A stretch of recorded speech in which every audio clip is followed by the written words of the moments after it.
Hi all, Bigg Boss Malayalam season 7 payment തരുന്നുണ്ടെങ്കിൽ അതിനനുസരിച്ചിട്ടുള്ള പണിയെടുക്കണം, അതിനനുസരിച്ചിട്ടുള്ള കണ്ടന്റ് കൊടുക്കണം. ഇങ്ങനെയല്ലേ അനുമോള് പറഞ്ഞത്. അത് കറക്റ്റായിട്ട് അനുമോൾ അവിടെ ചെയ്യുന്നുണ്ട്. വൈൽഡ് കാർഡുകൾ വന്നിട്ടും കണ്ടന്റ് അത്രയും പോരാൻ തോന്നിയിട്ട് അനുമോൾ വീണ്ടും ഇന്ന് കിച്ചണിൽ വെച്ച് കണ്ടന്റ് ഉണ്ടാക്കി. അതിനുശേഷം സ്ഥിരം പരിപാടിയായ ഒറ്റപ്പെടലിലേക്ക് പോയി. ഇത്ര പെട്ടെന്ന് സ്ട്രോങ് ആവാനും കരയാനും ഒക്കെ അനുമോൾക്ക് മാത്രമേ സാധിക്കുകയുള്ളൂ. ഇതൊന്നും കണ്ടിട്ട് ആരും ഇറിറ്റേറ്റ് ആവേണ്ട കാര്യമൊന്നുമില്ല. കാരണം ഇത് അനുമോളുടെ സ്ട്രാറ്റജി ആയിരിക്കും, അനുമോളുടെ ഗെയിം ആയിരിക്കും. അതിനുമുമ്പ് ഒരു ചെറിയ കാര്യം പറഞ്ഞോട്ടെ, ചാനലിലെ വീഡിയോസ് ഒക്കെ എല്ലാവരും കാണാറുണ്ട്, ഒരുപാട് സന്തോഷം. ഒപ്പം തന്നെ വീഡിയോസ് ലൈക്ക് ചെയ്യാനും ചാനലും സബ്സ്ക്രൈബ് ചെയ്യാനും ശ്രമിക്കണം കേട്ടോ. ബാക്കിയുള്ളവർ അവരുടേതായ രീതിയിൽ കളി മുന്നോട്ട് കൊണ്ടുപോകുമ്പോൾ അനുമോൾ അവിടെ കൊടുക്കാൻ ഉദ്ദേശിച്ച കണ്ടന്റ് ഈ രീതിയിലുള്ളതാണ്. അത് ഇഷ്ടപ്പെടുന്നവരുണ്ടാവാം, ഇല്ലായിരിക്കാം. കരഞ്ഞിട്ടായിക്കോട്ടെ ഒറ്റപ്പെട്ടിട്ടായിക്കോട്ടെ അനുമോൾക്ക് വേണ്ട സ്ക്രീൻ സ്പേസ് അനുമോൾ എടുക്കുന്നുണ്ട്. ബിഗ് ബോസും അത് കൃത്യമായിട്ട് നമ്മൾ കാണിച്ചു തരുന്നുണ്ട്. എപ്പിസോഡിലേക്ക് വന്നാൽ ദോശയ്ക്ക് ജിഷ്ണു ഉണ്ടാക്കി വെച്ച ചമ്മന്തി ലക്ഷ്മി ഒളിപ്പിച്ചു വെച്ചു എന്ന് പറഞ്ഞുകൊണ്ടാണ് വഴക്കുകൾ ആരംഭിച്ചത്. ലക്ഷ്മി ഉണ്ടാക്കിയ സാമ്പാർ രസം പോലെ ആയിപ്പോയി എന്ന് പറഞ്ഞ ഒരു പ്രശ്നം. അനുമോള് ദോശ ഉണ്ടാക്കിയതിന്റെ വലിപ്പം കുറഞ്ഞു പോയി, ചെറിയ ദോശ കൊടുത്തു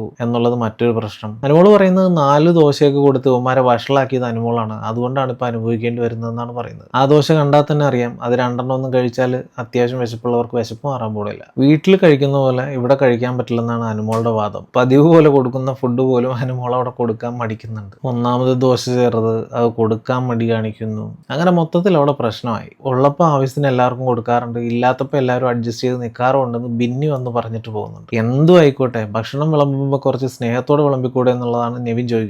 പിന്നെ അനുമോളെയും ലക്ഷ്മിയൊക്കെ ടോയ്ലറ്റ് ടീമിലേക്ക് ഷഫിൾ ചെയ്ത് മാറ്റുന്നതിനെ പറ്റി പറഞ്ഞു. പിന്നെ മൊത്തത്തിൽ കിച്ചൺ ടീമും ടോയ്ലറ്റ് ടീമും അങ്ങോട്ടും ഇങ്ങോട്ടും ചേഞ്ച് ചെയ്യാനായി. ഇതൊന്നും അനുമോൾക്ക് അക്സെപ്റ്റ് ചെയ്യാൻ പറ്റുന്ന കാര്യങ്ങളല്ല. അനുമോൾക്ക് നന്നായിട്ട് അറിയാം കിച്ചണിലാണ് കണ്ടന്റുകൾ ഏറ്റവും കൂടുതൽ ഉണ്ടാകുന്നത്. അത് മാത്രമല്ല അവിടെ ഉണ്ടാക്കുന്ന ഫുഡെല്ലാം തന്റെ കൈകളിലൂടെ തന്നെ പോകണം എന്നുള്ളത് കാര്യം മേക്ക് ഷുവർ ചെയ്യാനും അനുമോൾ ശ്രദ്ധിക്കാറുണ്ട്. ഇങ്ങനെ തോന്നും പോലെ ടീം മാറ്റി കഴിഞ്ഞിട്ടുള്ള അതിനകത്ത് പോകാനൊന്നും സൗകര്യമില്ലെന്നൊക്കെ അനുമോൾ പറയുന്നുണ്ടായിരുന്നു. ടീം മാറ്റുന്നതിന്റെ ചർച്ചകളൊക്കെ നടന്നുകൊണ്ടിരിക്കുമ്പോൾ ജിഷ്ണു അനുമോളെ ടീമിൽ നിന്ന് മാറ്റുന്നതിന്റെ റീസൺ അറിയണം. നെവിൻ അതിന് നല്ല ക്ലിയർ ആയിട്ട് മറുപടി കൊടുത്തു. ഞങ്ങളൊന്നും പട്ടികളല്ല, വി നീഡ് റെസ്പെക്ട്. ഫുഡിന്റെ കാര്യമല്ല, അവിടുത്തെ സ്ഥിതി അറിയാലോ. കിട്ടുമ്പോൾ മാക്സിമം കഴിക്കാൻ പറ്റുന്നതൊക്കെ കഴിച്ച് ജീവിച്ചു പോവുക, ഇല്ലാത്തപ്പോൾ അതുമായിട്ട് പൊരുത്തപ്പെട്ടു പോവുക. പിന്നെ അനുമോള് പതിവ് പോലെ ഒറ്റയ്ക്ക് പോയിരുന്നു ഓരോന്ന് പുലമ്പുന്നുണ്ടായിരുന്നു. ഇവിടെ ആരും കൂലിപ്പണിയൊന്നും എടുക്കുന്നില്ല, എല്ലാവരും വെറുതെ എസിൽ ഇരിക്കുമല്ലേ, എല്ലാവരും ഊട്ടി അനുമോൾക്ക് ഇത് വേണം എന്നാണ് അനുമോള് പറഞ്ഞുകൊണ്ടിരുന്നത്. കുറച്ച് ഭക്ഷണം കുറഞ്ഞു പോയതിനാണ് ഇവന്മാരൊക്കെ കൂടി പറയുന്നതെന്ന മട്ടാണ് അനുമോൾക്ക്. ആ 2 ദോശ വെച്ച് വിശപ്പൊന്നും മാറാൻ പോകില്ലെന്ന് മസ്താനിയൊക്കെ പറയുന്നുണ്ടായിരുന്നു. മസ്താനിയുടെ കാര്യം പറഞ്ഞപ്പോഴാണ് ഓർത്തത്, അങ്ങനെ ഒരാൾ അവിടെ ഉണ്ടായിരുന്നല്ലോ. ഈ ദോശയുടെ കാര്യം പറഞ്ഞല്ലാതെ വേറെ ഒന്നും മസ്താനിക്ക് ഈ ഒരു എപ്പിസോഡിൽ പറയാനുണ്ടായിരുന്നില്ല. കഴിഞ്ഞ 2 ദിവസം എന്തായിരുന്നു പഠിച്ചു വെച്ചതും പറയാനുണ്ടായിരുന്നതും ഒക്കെ പറഞ്ഞു തീർന്നു എന്ന് തോന്നുന്നു. കഴിഞ്ഞ ദിവസം കരഞ്ഞോടുകൂടി കംപ്ലീറ്റ് ആയി കാണും. അതിലേയും പറയുന്നുണ്ട് ആ ദോശ കഴിച്ചാൽ വിശപ്പൊന്നും മാറാൻ പോകില്ലെന്ന്. ആ 2 ദോശ കഴിച്ചാൽ വിശപ്പ് മാറില്ലെന്നുള്ള കാര്യം ആ കിച്ചൺ ടീമിലുള്ള എല്ലാവർക്കും അറിയായിരുന്നു. പക്ഷെ അനുമോള് അത് യാതൊരു രീതിയിലും അക്സെപ്റ്റ് ചെയ്യുന്നില്ല.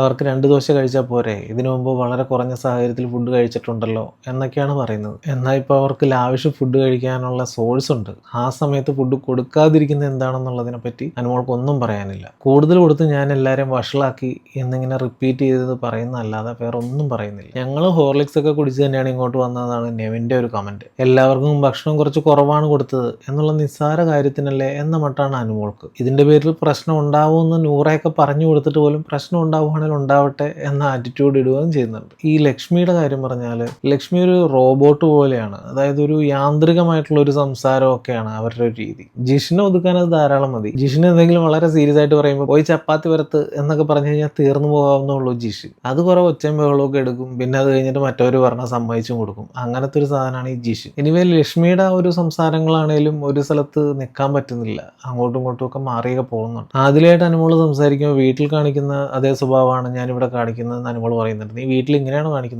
എല്ലാവർക്കും ഫുഡ് കൊടുക്കാറില്ലേ എന്നുള്ള രീതിയിൽ ആദില ചോദിക്കുമ്പോൾ അതിന് മറുപടി പറയുന്നില്ല. എനിക്കൊന്നും പറയാനില്ല എന്ന് പറയുന്നു, അവിടുന്ന് വിട്ടുപോകുന്നു. പിന്നീട് മോർണിംഗ് ആക്ടിവിറ്റി ആയിരുന്നു. വൈൽഡ് കാർഡൊക്കെ പൊളിയാണെന്നാണ് ബിഗ് ബോസ് പറഞ്ഞത്. അത് കേൾക്കുമ്പോൾ നമുക്കറിയാം അവരെ ഒന്ന് നൈസായിട്ട് ട്രോൾ ചെയ്താണ്. പക്ഷെ അവരെല്ലാവരും ഭയങ്കര ഹാപ്പി ആയിരുന്നു കേട്ടോ. സാബുമാൻ മാത്രമാണ് അതിനകത്ത് കുറച്ച് ഒതുങ്ങി നിൽക്കുന്നത്. അതുകൊണ്ട് 15 മിനിറ്റ് സാബുമാൻ എന്തുകൊണ്ടാണ് ബിഗ് ബോസ് ഹൗസിൽ വന്നത്, പുള്ളിയുടെ കഴിവുകൾ പ്രകടിപ്പിക്കാനും എന്തുകൊണ്ട് ഇവിടെ നിൽക്കുന്നു, പുള്ളിയുടെ പരിപാടി എന്താണ് എന്നെല്ലാം കാണിക്കാനുള്ള ഒരു അവസരം കൊടുത്തു. പുള്ളി ബോഡി ഷോയും പിന്നെ മറ്റുള്ളവരോടൊക്കെ മിംഗ്ലിംഗ് ചെയ്യും, അങ്ങനെ കുറച്ച് കാര്യങ്ങളൊക്കെ ചെയ്തു.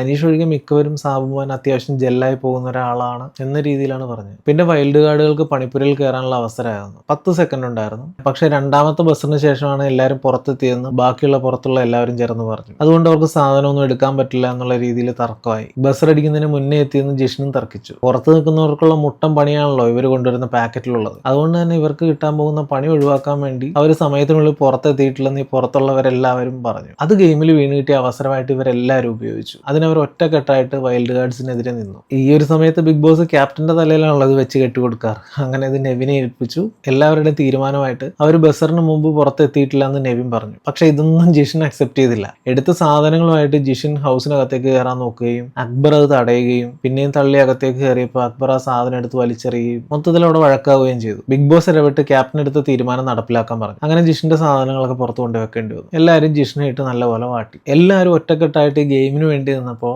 ഒരാൾ മാത്രം ജിഷിനേട്ടനെ സപ്പോർട്ട് ചെയ്തു. അത് മറ്റാരും അല്ല, അനുമോള്. കാല് പുറത്തേക്ക് വെച്ചത് അനുമോള് കണ്ടിരുന്നു എന്ന് പറഞ്ഞു. ഈ രാവിലത്തെ ദോശ ചൂടലും പിന്നീടുള്ള ഒറ്റപ്പെടൽ പരിപാടിയും സഹകരിക്കാതെയുള്ള പരിപാടിയും ഇതെല്ലാം കണ്ടപ്പോൾ വൈൽഡ് കാർഡുകൾക്ക് ഏകദേശം അനുമോളുടെ ആ ഒരു പരിപാടി എന്താണെന്ന് പിടികിട്ടി കാണും. ആദിലെ നൂറെ ഷാനവാസും കൂടെ സംസാരിക്കുന്നുണ്ടായിരുന്നു. അനുമോളൊക്കെ ബാത്റൂം ക്ലീനിങ്ങിന്റെ ടീമിലാണല്ലോ. അനുമോൾ എപ്പോഴും കുളിച്ച് കഴിയുമ്പോൾ ബാത്റൂം കഴുകിയിട്ടാണ് പുറത്തിറങ്ങാറ്. വീട്ടിലും അങ്ങനെ തന്നെ ചെയ്യുന്നതെന്ന് പറഞ്ഞു. അത് പറഞ്ഞിട്ട് ബാക്കിയുള്ള ബാത്റൂം ക്ലീൻ ചെയ്യാതിരിക്കാൻ പറ്റില്ലല്ലോ എന്നുള്ളത് അവർ അതിൻ്റെ ഇടയിൽ പറയുന്നുണ്ടായിരുന്നു. ഇങ്ങനെ ഓരോ കാര്യങ്ങൾ പറഞ്ഞിട്ടും വീട്ടിൽ നിൽക്കുന്ന പോലെയാണ് ഇവിടെ നിൽക്കുന്നത്, വീട്ടിൽ നിൽക്കുന്ന പോലെയാണ് ഇവിടെ നിൽക്കുന്നത് ഇടയ്ക്കിടയ്ക്ക് പറയുന്നുണ്ടെന്ന് ആദിലയൊക്കെ പറഞ്ഞു. അതിനുശേഷം കിരീട യുദ്ധം എന്ന വീക്ക്ലി ടാസ്ക്. ടീമുകൾ തിരിച്ച് അവരുടെ ക്യാപ്റ്റന്മാർക്ക് ഓരോ തൊപ്പികൾ കൊടുക്കും. മറ്റുള്ളവരുടെ തൊപ്പി പിടിച്ചെടുക്കുക എന്നതാണ് ടാസ്ക്. ഒപ്പം തൊപ്പി പോകാതെ നോക്കുകയും വേണം. തൊപ്പി പോയാൽ പവറും പോകും. 3 പേരുള്ള ടീമിൽ ഒരാൾ ക്യാപ്റ്റൻ, 2 പേര് സഹായികൾ. ബസറടിച്ചാൽ തൊപ്പി എടുക്കാൻ നോക്കുകയും വേണം. ഒപ്പം തൊപ്പി പോകാതിരിക്കാനും ശ്രദ്ധിക്കണം. തൊപ്പി എടുത്ത് ബോർഡിൽ തൂക്കിയിട്ടാൽ അവർ വിജയിക്കും. അങ്ങനെ അവസാന റൗണ്ട് വരെ എത്തിക്കഴിഞ്ഞാൽ സൂപ്പർ പവർ കിട്ടുമെന്നാണ് പറയുന്നത്. 3 സൂപ്പർ പവറുകളാണ് പറഞ്ഞത്. സൂപ്പർ നോമിനേഷൻ 3 ആഴ്ചത്തേക്ക് ഒരാളെ ഡയറക്റ്റ് നോമിനേറ്റ് ചെയ്യാൻ പറ്റും. സൂപ്പർ ഇമ്മ്യൂണിറ്റി 3 ആഴ്ചത്തേക്ക് നോമിനേഷൻ മുക്തി. സൂപ്പർ ഫാമിലി ഇതാണ് ഏറ്റവും അടിപൊളി പവർ. ഫാമിലി വീക്കിന്റെ സമയത്ത് അയാൾ അവിടെ ഉണ്ടെങ്കിൽ അവരോടൊപ്പം വരുന്ന ഫാമിലിക്ക് ഒരാഴ്ച നിൽക്കാൻ സാധിക്കും. ഈ ഒരു സൂപ്പർ പവർ അയാൾ നേരത്തെ എവിക്റ്റ് ആയി പോവുകയാണെങ്കിൽ മറ്റൊരാൾക്ക് കൈമാറാനും സാധിക്കും. ബിഗ് ബോസ് തന്നെയാണ് ടീമുകൾ ഇട്ടുകൊടുത്തത്. രസമുള്ള ടീമുകളാണ്. ഒന്നാമത്തെ ടീം ലക്ഷ്മി, ജിഷിൻ, നെവിൻ, അവരുടെ ക്യാപ്റ്റൻ നെവിൻ. രണ്ടാമത്തേത് അക്ബർ, രേണു, ഷാനവാസ്, അവരുടെ ക്യാപ്റ്റൻ രേണു. മൂന്നാമത്തേത് ജിസൈൽ, അനുമോൾ, ശൈത്യ, ക്യാപ്റ്റൻ ജിസൈൽ. നാലാമത്തേത് മസ്താനി, റെന, ആര്യൻ, ക്യാപ്റ്റൻ മസ്താനി. അഞ്ചാമത്തേത് ശരത്ത്, അനീഷ്, സാബുമാൻ, ക്യാപ്റ്റൻ അനീഷ്. ആറാമത്തെ ടീം ബിന്നി, നൂറ, അഭിലാഷ്, ക്യാപ്റ്റൻ നൂറ. ഏഴാമത്തെ ടീം ആദില, ഒനീൽ, പ്രവീൺ, ക്യാപ്റ്റൻ ഒനീൽ. ഇതൊരു ഫിസിക്കൽ ടാസ്ക് അല്ല എന്ന് ബിഗ് ബോസ് പറഞ്ഞെങ്കിലും തൊപ്പി എടുക്കാൻ നോക്കുമ്പോൾ തീർച്ചയായിട്ടും ഒരു ഫിസിക്കൽ ടാസ്ക് ആയി മാറും എന്നുള്ള കാര്യം 100% ഉറപ്പാണ്. എനിവേ ഓട്ടവും ചാട്ടവും തട്ടിപ്പറിക്കലും എല്ലാത്തിന്റെ അവസാനം അനീഷിന്റെ തലയിൽ നിന്നാണ് തൊപ്പി തട്ടിപ്പറിച്ചെടുത്തത്. രേണുവിന്റെ ടീമിനാണ് അത് കിട്ടിയത്. ടാസ്കിന്റെ ഇടയിൽ ഒരുപാട് പേർക്ക് ഇഞ്ചുറി ഒക്കെ ഉണ്ടായി. ഷാനവാസിന്റെ കൈ മുറിഞ്ഞു, അനീഷിന് ശ്വാസം മുട്ടി, രേണുവിന് ബുദ്ധിമുട്ട് വന്നു. അങ്ങനെ മിക്കവർക്കും ഓരോ രീതിയിൽ എന്തെങ്കിലുമൊക്കെ പറ്റിയായിരുന്നു. നാളെ ഇതിലും കഠിനമായ അവസ്ഥയാണ് ടാസ്കിൽ എന്നുള്ളതാണ് പ്രൊമോയിൽ നിന്ന് മനസ്സിലാക്കുന്നത്. ഈ ടാസ്ക് അവസാനിച്ചതിന് ശേഷം